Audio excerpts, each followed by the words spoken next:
വാ, ബാക്കി നമുക്ക് സ്റ്റേഷനിൽ പോയിരുന്ന് സംസാരിക്കാം.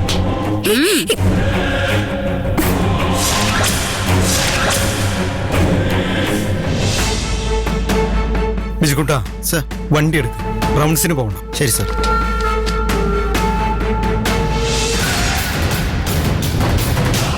ഞങ്ങൾ റൗണ്ട്സിന് പോകാൻ തുടങ്ങിയായിരുന്നു. അനിത വരുന്നുണ്ടോ? ഇല്ല സാറേ, ഞാനൊരു പ്രതിയെ കസ്റ്റഡിയിൽ എടുത്തിട്ടുണ്ട്.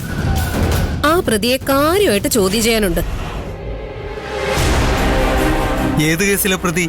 ഗോപാൽജിയുടെ ട്രസ്റ്റിലെ കാശ് കത്തിച്ച കേസിലെ പ്രതി.